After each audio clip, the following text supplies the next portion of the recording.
जय हिंद दोस्तों, स्वागत है आप सभी का आपके अपने परिवार द लॉजिकल साइंस में।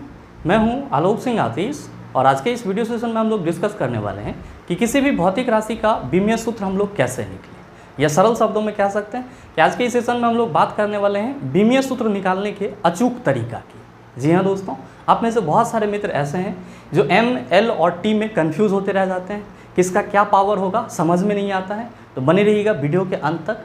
बीमीय सूत्र से संबंधित आपके मन में जो भी कन्फ्यूज़न है आज के इस सेशन से पूरी तरह से कंप्लीट हो जाएगा। तो आइए बिना अपने समय को गंवाए हुए शुरू करते हैं आज के इस सेशन की और देखते हैं एग्जाम रेलेवेंट क्या कुछ सीख पाते हैं। मेरे मित्र, जब हम लोग बीमीय सूत्र की बात करते हैं, इसी को हम लोग इंग्लिश में क्या कहते हैं, डायमेंशनल फार्मूला कहते हैं। आप सबों के मन में चल रहा होगा कि गुरुजी ये डायमेंशनल फार्मूला को हम लोग डिफाइन कैसे करते हैं, परिभाषित कैसे करते हैं। तो मेरे मित्र, आप सभी ध्यान में रखेंगे कि जब किसी भी भौतिक राशि को उसके मूल मात्रक के घात के रूप में व्यक्त किया जाता है तो उसी को क्या बोला जाता है, बीमीय सूत्र बोला जाता है। या आप सभी कह सकते हैं कि किसी भी भौतिक राशि को उसके मूल मात्रक के पावर के रूप में व्यक्त करना ही क्या कहलाता है, बीमीय सूत्र कहलाता है। न हो तो आप सभी इस चीज़ को नोट भी कर सकते हैं कि किसी भी भौतिक राशि को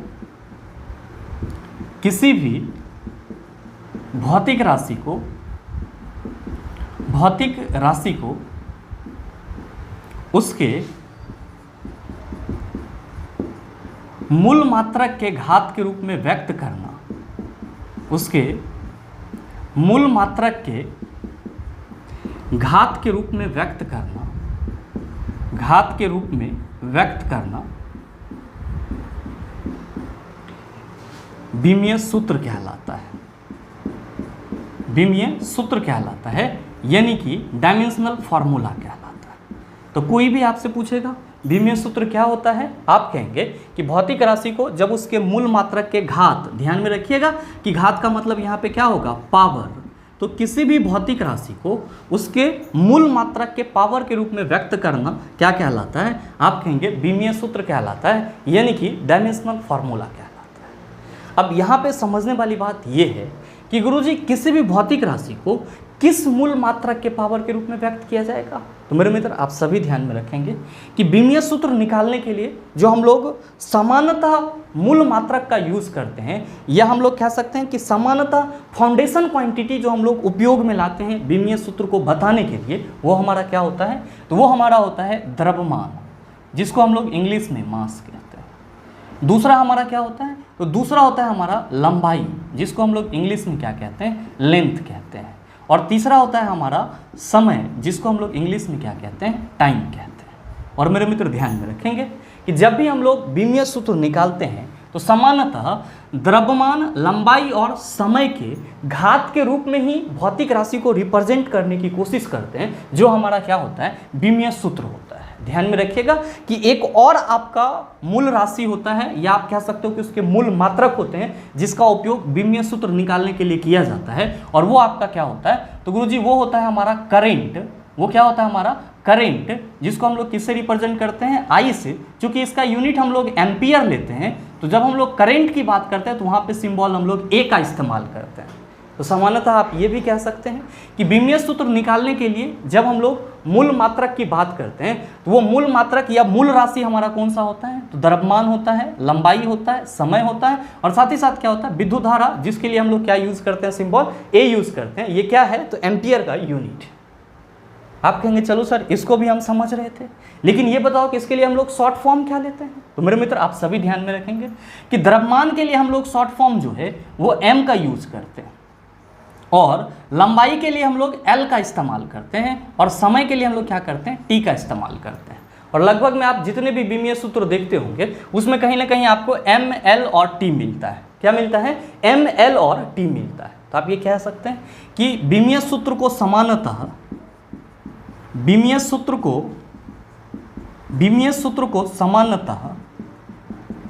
सामान्यतः एम, एल एवं टी के पावर के रूप में व्यक्त किया जाता है।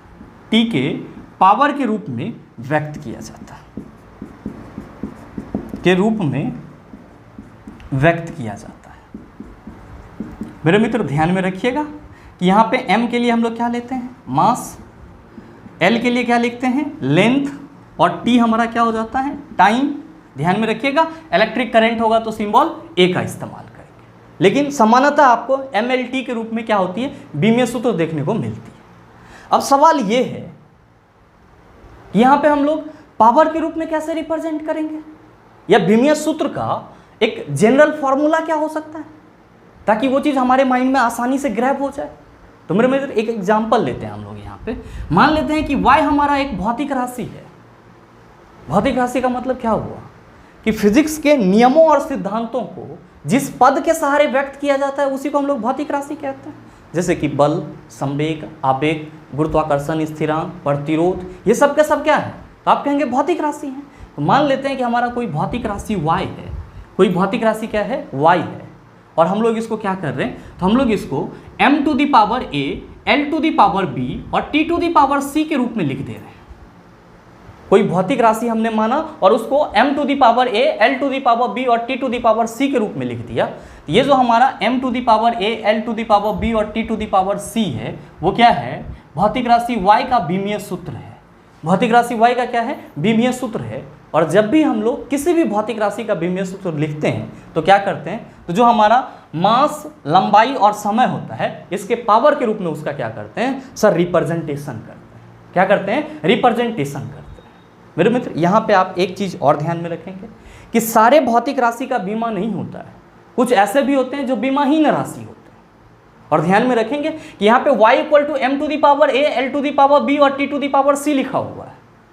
तो यहाँ पे इसका बीमा क्या हुआ, तो जो पावर है वो बीमा है, वो किस रूप में है, ml और l और t के रूप में है। तो आप ये कह सकते हैं कि यहाँ पे जो भौतिक राशि y है उसका बीमा a, b, c किस रूप में है, तो m, l और t के पावर के रूप में है। आप कहेंगे फिर बीमाहीन राशि के लिए क्या हो जाएगा, तो मेरे मित्र आप सभी ध्यान में रखेंगे कि अगर आपका y equal to m to the power a, l to the power b और t to the power c है, और यहाँ पे a equal to b equal to c equal to 0 हो जाए, यानी कि ये तीनों का पावर 0 हो जाए, तो वो राशि हमारा क्या हो जाएगा, बीमाहीन राशि हो जाएगा, यानी कि उसका कोई डायमेंशन नहीं होगा। तो आप सभी ये भी ध्यान में रखेंगे कि जब a equal to b equal to c equal to 0, यानी कि जो m, l और t है उसका पावर 0 हो जाए, शून्य हो जाए, तब जो हमारी भौतिक राशि होगी वो क्या होगी, बीमाहीन होगी। कौन कौन सी ऐसी राशि है, तो जितने भी आप नंबर देखते हैं, जितना भी आपका संख्या है, सबके सब बीमाहीन है। जब हम लोग बात करते हैं स्ट्रेन विकृति की, तो वो भी क्या है, बीमाहीन राशि है। स्पेसिफिक ग्रेविटी बीमाहीन राशि है। पाई बीमाहीन राशि है। साइन थीटा, कॉस थीटा बीमाहीन राशि है। आप कहेंगे चलो सर इसको भी हमने समझ लिया, लेकिन जरा सा ये बताओ कि हम लोग कैसे किसी भी भौतिक राशि का बीमीय सूत्र लिखेंगे। मेरे मित्र आसानी से लिख सकते हैं, बस आपको जो बेसिक जानकारी चाहिए था वो मैंने यहाँ पे दे दिया है। और ध्यान में रखिएगा कि बस आपको शुरुआत के 5 से 7 भौतिक राशि ऐसे हैं जिसका बीमीय सूत्र अपने माइंड में रखना है।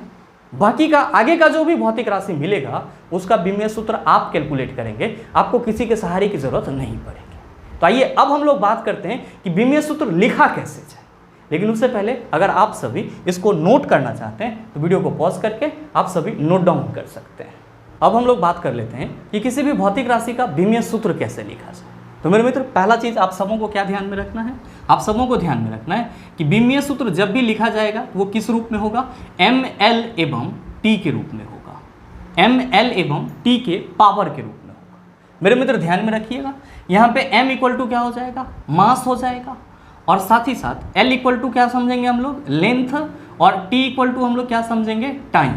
और एक स्पेशल हिंट ध्यान में रखिएगा कि अगर आप किसी भी भौतिक राशि का बीमीय सूत्र लिखना चाहते हैं तो आप कोशिश कीजिएगा कि उस भौतिक राशि का जो फॉर्मूला है वो आपके माइंड में हो। अगर आपको फॉर्मूला याद रहता है तो बीमीय सूत्र और उसका यूनिट क्या होगा ये चीज़ आप आसानी से निकाल सकते हैं। तो ये आप एक कहीं पे नोट करके लिख लेंगे कि जितने भी भौतिक राशि हैं उसका सूत्र आपको याद रखना है, क्योंकि ये क्या करेगा, तो आपको सिर्फ बीमीय सूत्र निकालने में फ़ायदा नहीं देगा, ये आपको और भी बहुत सारी चीज़ें होती है। जैसे कि आपको कोई न्यूमेरिकल क्वेश्चन सॉल्व करना है या कहीं पे किसी भी भौतिक राशि का आप यूनिट भूल रहे हैं, तो अगर आपको सूत्र याद रहेगा तो आप ये सारा चीज़ आसानी से कर सकते हैं। तो आप सभी भौतिक राशि का सूत्र याद करने का कोशिश जरूर कीजिएगा।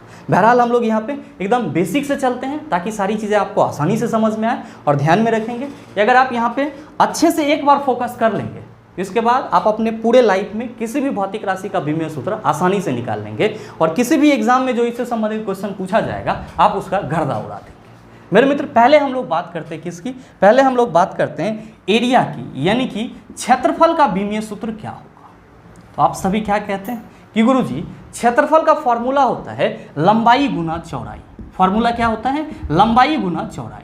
मेरे मित्र ध्यान देंगे यहाँ पे आपको लेंथ के लिए क्या यूज करना है, आप कहेंगे कि गुरुजी एल यूज करेंगे। क्या यूज करेंगे हम लोग, एल यूज करेंगे। और यहाँ पे चौड़ाई है, अब ये चौड़ाई क्या होगा, चौड़ाई के लिए हम लोग क्या यूज करेंगे। तो मेरे मित्र जरा सा आप हमको ये बताओ कि अगर मान लो कि ये आपका एक रेक्टेंगल है, आयत है, ये यहाँ से यहाँ तक क्या होगा, आप कहेंगे कि गुरुजी ये तो लेंथ हो जाएगा। और ये यहाँ से यहाँ तक क्या होगा, आप कहेंगे कि गुरुजी ये तो वाइड हो जाएगा, यानी कि ये आपका जो है चौड़ाई हो जाएगा। मेरे मित्र जरा सा आप हमको ये बताओ कि इस बिंदु से लेकर के इस बिंदु तक की जो लंबाई होगी वही क्या होगी, आप कहेंगे सर चौड़ाई होगी। एक्चुअली में ये क्या है, तो आप कहेंगे दो बिंदुओं के बीच की लंबाई है। तो हम लोग चौड़ाई को भी यहाँ पे किससे रिप्रेजेंट कर सकते हैं, आप कहेंगे सर एल से ही रिप्रेजेंट कर सकते हैं। क्यों, क्योंकि यहाँ से यहाँ तक कुछ ना कुछ डिस्टेंस होगा और उस डिस्टेंस को हम लोग किस में मापेंगे, मीटर में। तो हम लोग ये कह सकते हैं कि चौड़ाई भी क्या है, एक प्रकार का लंबाई ही है। तो हम लोग यहाँ पे चौड़ाई के लिए भी क्या इस्तेमाल करेंगे, एल ही इस्तेमाल करेंगे। और ध्यान दीजिए बीच में क्या है, गुना। तो यहाँ पे एल इंटू एल क्या होगा, आप कहेंगे कि गुरुजी एल स्क्वायर हो जाएगा। क्या हो जाएगा, एल स्क्वायर हो जाएगा। और मेरे मित्र इसको क्या करेंगे, बड़ी ब्रैकेट में ऐसे घेर देंगे। अब ये हमारा क्या हो गया, तो आप सभी कहेंगे ये एरिया के लिए बीमीय सूत्र हो गया, यानी कि डायमेंशनल फॉर्मूला हो गया। ध्यान दीजिएगा अगर हम लोग अब बात करें आयतन की, तो आप क्या कहेंगे कि गुरुजी आयतन को हम लोग भी से रिप्रेजेंट करते हैं। किससे रिप्रेजेंट करते हैं, भी से रिप्रेजेंट करते हैं। और हम सभी क्या कहते हैं कि हम सभी कहते हैं कि लंबाई गुना चौड़ाई गुना ऊंचाई जो है वो क्या होता है, आप कहते हैं वॉल्यूम होता है। क्या होता है, वॉल्यूम होता है, यानी कि आयतन होता है। सवाल ये है कि इसका बीमीय सूत्र क्या होगा। आप कहेंगे कि गुरुजी लेंथ के लिए भी हम लोग एल ही यूज करेंगे, चौड़ाई के लिए हम लोग एल ही यूज करेंगे, और ऊंचाई दिया हुआ है, ऊंचाई भी क्या है, एक प्रकार का लंबाई ही है, इसके लिए भी हम लोग क्या यूज करेंगे, एल ही यूज करेंगे। और आप क्या कहेंगे कि गुरुजी ये एल क्यूब हो जाएगा और ब्रैकेट लगा देंगे, तो जो आयतन का बीमीय सूत्र होगा वो क्या हो जाएगा, एल टू द पावर 3 हो जाएगा। क्या हो जाएगा, एल टू द पावर 3 हो जाएगा। आप कहेंगे चलो सर इसको तो हमने समझ लिया, लेकिन ये बताओ कि अगर हम लोग बात करेंगे, किसकी बात करेंगे, तो सर घनत्व की बात करेंगे, यानी कि डेंसिटी की बात करेंगे। तो हम लोग क्या कहते हैं कि घनत्व इक्वल टू फॉर्मूला होता है द्रव्यमान बटा आयतन। क्या होता है फॉर्मूला, द्रव्यमान बटा आयतन, यानी कि मास बटा वॉल्यूम। तो घनत्व का बीमीय सूत्र क्या होगा, मेरे मित्र बड़ा ही आसान है। द्रव्यमान के लिए आपको क्या लेना है, आप कहेंगे गुरुजी मास के लिए आपने बोला है m सिंबल लेना है, तो हम लोग द्रव्यमान के लिए यहाँ पे m लिख देते हैं। बटा आयतन का बीमीय सूत्र आपने क्या निकाला, l टू द पावर 3। यहाँ पे m बटा क्या हो जाएगा, l टू द पावर 3 हो जाएगा।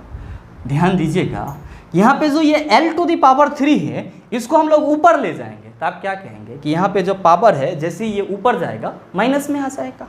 तो क्या हम इसको ml टू द पावर -3 और बड़ी ब्रैकेट लगा दें, तो ये आपका घनत्व का बीमीय सूत्र ना हो गया। आप कहेंगे सर बिल्कुल हो गया। ध्यान दीजिए अगर हम लोग इसी तरह बात करें चाल की, किसकी बात करते हैं, चाल की, यानी कि स्पीड की, तो आप क्या कहेंगे कि गुरुजी स्पीड इक्वल टू दूरी बटा समय होता है। दूरी क्या है, आप कहेंगे एक प्रकार की लंबाई है। क्या है, एक प्रकार की लंबाई है। तो क्या हम दूरी के लिए एल यूज कर लें, आप कहेंगे शौक से कर लीजिए। और ध्यान देंगे यहाँ पे आपका टी क्या बता रहा है, आप कहेंगे समय। और समय के लिए हम लोग क्या सिंबल लेंगे, आप कहेंगे गुरुजी टी ले लीजिए। आप क्या कहिएगा कि इस टी को ऊपर ले जाइए, और जब आप ऊपर ले जाएंगे तो यहाँ पे कुछ नहीं है तो 1 है, और जैसे ही ऊपर जाएगा तो हम लोग इसको L T to the power -1 लिखेंगे, और इसको क्या करेंगे ऐसे बड़ी ब्रैकेट लगा देंगे। ये हमारा L T to the power -1 क्या हो गया, जो हमारा चाल है उसका बीमीय सूत्र हो गया। ध्यान दीजिएगा कि इसी तरह अगर हम लोग बात करें किसकी, वेग की, तो वेग को किससे रिप्रेजेंट करते हैं, भी से। और क्या कहते हैं, विस्थापन बटा समय। फॉर्मूला क्या होता है, विस्थापन बटा समय। चला विस्थापन क्या है, तो आप कहेंगे एक ही डायरेक्शन में या एक निश्चित दिशा में दो बिंदुओं की सूक्ष्मतम दूरी विस्थापन कहलाती है। मतलब फिर बात कर रहे हैं दूरी की, तो हम लोग क्या कहेंगे कि गुरुजी विस्थापन को भी काहे नहीं एल से रिप्रेजेंट कर देते हैं। अब बटा टी आप क्या कहिएगा, एक्रोस और बीमा जो होगा वो L T to the power -1 होगा, बड़ी ब्रैकेट लगा दीजिए। मेरे मित्र ध्यान देंगे कि क्या देख रहे हैं, चाल और वेग की विमीय सूत्र क्या है, समान है। तो आपके एग्जाम में क्वेश्चन पूछ लिया जाता है कि निम्नलिखित में से कौन सी दो भौतिक राशि ऐसी है जिसकी विमीय सूत्र समान होती है। अगर आपके ऑप्शन में चाल और वेग रहेगा तो आप क्या कहेंगे कि चाल और वेग की जो विमीय सूत्र होती है वो समान होती है। इस तरह के और भी कुछ भौतिक राशि होते हैं जिसकी विमाएं क्या होती है, समान होती है। वो आपको बनाते बनाते प्रैक्टिस में आ जाएगा। आप कहेंगे चलो सर इसको तो हमने समझ लिया, लेकिन ये बताओ कि त्वरण का कैसे लिखेंगे, बल का कैसे लिखेंगे। आइए उसको भी डिस्कस करते हैं, लेकिन उससे पहले अगर आप नोट डाउन करना चाहते हैं तो वीडियो को पॉज करके इन सभी चीज़ों को नोट डाउन कर सकते हैं। अब हम लोग बात करते हैं कि त्वरण का विमीय सूत्र कैसे निकाला जाए। तो मेरे मित्र ध्यान में रखेंगे कि जब हम लोग त्वरण की बात करते हैं, किसकी बात करते हैं, त्वरण की, तो इसी को हम लोग किससे रिप्रेजेंट करते हैं। आप कहते हैं कि गुरुजी ए से रिप्रेजेंट करते हैं। किससे रिप्रेजेंट करते हैं, ए से। फॉर्मूला क्या होता है, आप कहते हैं कि गुरुजी फार्मूला होता है v - u बटा टी। जरा सा चला ये बताओ कि v - u बटा टी जो है, यहाँ पे v - u क्या है।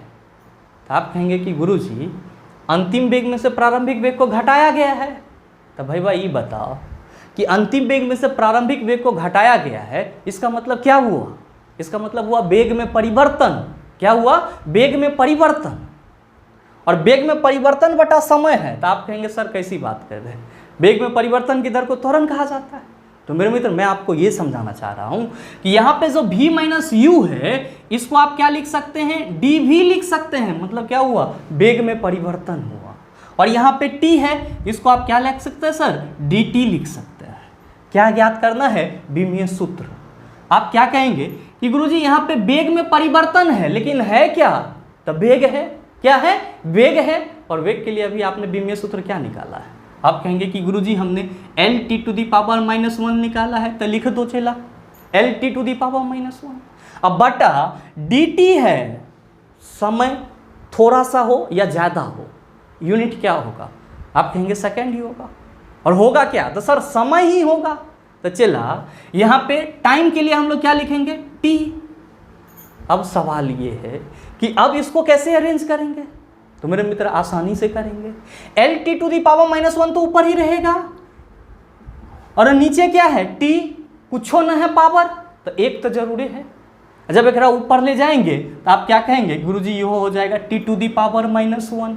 अब ध्यान देना कि टी और टी दोनों बेस समान है, पावर जुट जाएगा। आप कहेंगे गुरुजी यह हो जाएगा L T to the power -2। क्या हो जाएगा, L T to the power -2। और मेरे मित्र ध्यान देंगे कि जब हम लोग यहाँ पे ब्रैकेट लगा देंगे तो ये हमारा क्या हो गया, आप कहेंगे त्वरण का विमीय सूत्र हो गया। त्वरण का क्या हो गया, विमीय सूत्र हो गया। मेरे मित्र इसी को आप और स्टैंडर्ड फॉर्म में लिख सकते हैं। चूंकि भौतिक राशि की जो विमाएं होती है वो सामान्यतः एम, एल और टी के रूप में लिखी जाती है। तो यहाँ पे एल और टी के रूप में हमने रिप्रेजेंट कर दिया। चूंकि इसमें मास न है तो हमने बात न करा, ये तो हमारे अपने कंसेप्ट के लिए है ना। लेकिन अगर हम लोग स्टैंडर्ड तरीका में रिप्रेजेंट करना चाहें तो क्या कहेंगे, आप कहेंगे सर स्टैंडर्ड तरीका तो एम, एल और टी इस तीनों के फॉर्म में लाना होगा। क्योंकि इसमें मास न है, तभी जस्ट आपने बताया है कि जहाँ पे कोई भौतिक राशि एम, एल और टी में से न रहे वहाँ पे हम लोग नॉट लगा के निकल जाएंगे। तो वह काम यहाँ भी करेंगे कि इसमें मास न है तो एम नॉट, फिर क्या होगा, तो गुरुजी एल है, यहाँ पर कुछ ना है तो पावर 1 है, तो लीजिए एल टू दी पावर 1। ये क्या है, तो गुरुजी टी टू दी पावर -2। ये क्या हो गया, आप कहेंगे गुरुजी ये जो है वो त्वरण का विमीय सूत्र हो गया, और वो भी किस फॉर्म में, स्टैंडर्ड फॉर्म में। तो समझने के लिए ये है, और ज़्यादा अच्छा से समझने के लिए आपका ये है।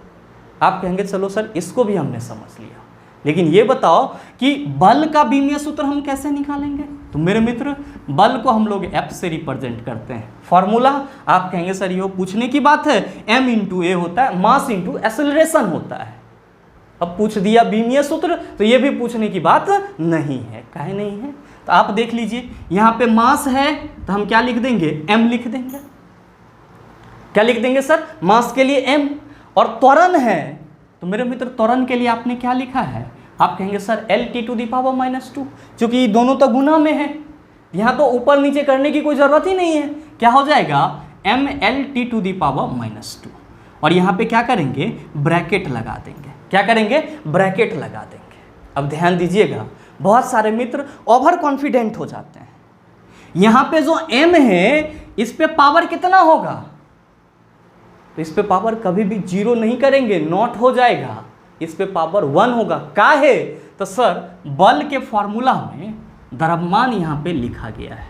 जहाँ पे आपका कोई भी भौतिक राशि m, l और t में से उपस्थित नहीं होगा, वहाँ पे हमको क्या करना है सर, तो पावर 0 रिप्रेजेंट करना है। और जहाँ पे होगा वहाँ पे हमको पावर 0 नहीं लगाना है। तो सर इस चीज़ को लेकर के ओवर कॉन्फिडेंट नहीं होना है। आप कहेंगे कि गुरुजी यहाँ तक तो हमारा क्लियर हो गया। अब हमसे कोई भी पूछेगा कि क्षेत्रफल का बीमीय सूत्र क्या होता है, आयतन का बीमीय सूत्र क्या होता है, घनत्व का बीमीय सूत्र क्या होता है, वेग का, स्पीड का, या फिर त्वरण का, या फिर बल का, हम आसानी से निकाल सकते हैं। और मेरे मित्र यकीन मानिए कि अगर आपको बल तक का बीमीय सूत्र निकालने आ गया, तो अब आगे किसी भी भौतिक राशि के बीमीय सूत्र की बात की जाए, मेरे ख्याल से आप 100% उसका जवाब दे सकते हैं। आप कहेंगे कैसे दे सकते हैं, तो मेरे मित्र आइए कुछ और हम लोग रैंडम एग्जाम्पल की बात करते हैं। और आप देखेंगे कि जितने भी अब आपके रैंडम एग्जाम्पल आएंगे भौतिक राशि के, वे सब के सब अभी तक जो आपने भौतिक राशि का बीमीय सूत्र निकाला है उस पर आधारित है। देख लीजिए यहाँ पे, अगर हम लोग बात करें संवेग की, किसकी बात करें, संवेग की, तो क्या कहेंगे कि गुरुजी इसको P से रिप्रेजेंट किया जाता है। और संवेग इक्वल टू फॉर्मूला क्या होता है, आप कहते हैं mv होता है। वस्तु के द्रव्यमान और वेग के गुणनफल को हम लोग क्या कहते हैं, संवेग कहते हैं। तो बताओ चला यहाँ पे मास के लिए क्या होगा, आप कहेंगे m हो जाएगा गुरुजी, मास के लिए m हो जाएगा। और साथ ही वेग है, क्या कहेंगे, L⁻⁻1 और बड़ा वाला ब्रैकेट लगा देंगे। ये क्या हो गया हमारा, आप कहेंगे संवेग के लिए बीमीय सूत्र हो गया। और स्टैंडर्ड फॉर्म में कैसे लिख सकते हैं, तो m⁻1, L⁻1 और T⁻−1 लिख सकते हैं। तो आपको जैसे सुविधा हो आप वैसे लिख सकते हैं। आप कहेंगे कि गुरुजी ये तो छोटा है, जरा सा आप दाब का बता दो। तो भाई मेरे दाब, प्रेशर इक्वल टू फोर्स बटा एरिया। क्या होता है, फोर्स बटा एरिया। ध्यान दीजिएगा कि फोर्स के लिए बीमीय सूत्र आपने क्या लिखा, mLT⁻²। तो लीजिए mLT⁻², अब बटा हम एरिया, एरिया क्या है, आप कहेंगे गुरुजी लंबाई गुना चौड़ाई, L × L स्क्वायर। तो यहाँ पे हम लोग एरिया के लिए बीमीय सूत्र L² लिख लेते हैं। आप क्या कहेंगे कि गुरुजी mLT⁻² इंटू ये L² ऊपर जाएगा तो L⁻² हो जाएगा। मेरे मित्र L और L बेस समान है, पावर बा क्या होगा, जुट जाएगा। आप कहेंगे यहाँ पे कुछ ना है तो पावर 1 है, 1 ये पर प्लस और माइनस, आप कहेंगे प्लस माइनस माइनस हो जाएगा, मतलब 2 में से 1 जाएगा, 1 के बचेगा। हम क्या लिख सकते हैं, इसको mL⁻⁻1 और T⁻⁻²। अब बड़ी ब्रैकेट लगा देंगे, ये क्या हो गया, आप कहेंगे कि गुरुजी ये जो है ये हमारा दाब का बीमीय सूत्र हो गया। अब अगर आपसे कोई ये पूछ ले कि जरा सा ये बताओ कि जो कोणीय वेग है इसका बीमीय सूत्र क्या होगा। ध्यान में रखेंगे कि कोणीय वेग को हम लोग क्या कहते हैं, तो आप सभी कहते हैं कि गुरुजी इसको हम लोग एंगुलर वेलोसिटी कहते हैं। क्या कहते हैं, एंगुलर वेलोसिटी कहते हैं। तो सवाल ये है कि कोणीय वेग का क्या फॉर्मूला होगा, तो आप सभी कहते हैं कि गुरुजी कोणीय वेग की बात हम लोग तब करते हैं जब क्या होता है, तो कोण बनाने में जितना समय लगता है, किसी भी एंगल को बनाने में जितना समय लगता है और एंगल आपका जितना बना है उसी के रेट को हम लोग क्या कहते हैं, आप कहते हैं सर एंगुलर वेलोसिटी कहते हैं, कोणीय वेग कहते हैं। मतलब साफ है कि कोणीय वेग का जो फॉर्मूला होता है वो क्या होता है, तो आप कहते हैं कि गुरुजी कोण बटा समय होता है। क्या होता है, कोण बटा समय, या कोणीय विस्थापन बटा समय। या कोणीय विस्थापन कहेंगे तो क्या लेंगे, एंगल का वैल्यू लेंगे ना, तो हमने सीधे लिख दिया कोण बटा समय। और मेरे मित्र आप सभी ध्यान में रखेंगे कि कोण क्या है, बीमाहीन राशि। कोण क्या है, बीमाहीन राशि। तो सर इसका तो कोई बीमा नहीं होगा, लेकिन ऊपर में है तो हम लोग कोई बीमा नहीं होगा तो 1 मान लेते हैं। और नीचे समय, तो ये क्या हो जाएगा, आप कहेंगे कि गुरुजी नीचे t आ जाएगा और यहाँ पे t को ऊपर ले जाएंगे तो T⁻⁻1 ये क्या हो जाएगा, आप कहेंगे गुरुजी कोणीय वेग के लिए बीमीय सूत्र हो जाएगा। और आप सभी क्या कहेंगे कि इसी को अगर स्टैंडर्ड फॉर्म में लिखा जाए तो ये हो जाएगा m0 L0 और t⁻⁻1। इसका मतलब ये हुआ कि कोणीय वेग का विमीय सूत्र आपको बता रहा है कि कोणीय वेग में मास 0, लंबाई 0, रहता क्या है, तो सर समय रहता है। क्या रहता है? समय। तो आप इस चीज़ को भी ध्यान में रखेंगे। आप कहेंगे गुरुजी अगर हमसे पूछा जाए कि गुरुत्वाकर्षण स्थिरांक का डायमेंशनल फार्मूला क्या होगा, प्लैंक कांस्टेंट का डायमेंशनल फार्मूला क्या होगा, तब हम लोग कैसे निकालेंगे? मेरे मित्र उसको भी आसानी से निकाल सकते हैं। आइए उसका भी हम लोग एग्जाम्पल स्वरूप डिस्कस कर लेते हैं, लेकिन उससे पहले अगर आप नोट करना चाहते हैं तो वीडियो को पॉज करके इन सभी चीज़ों को नोट कर सकते हैं।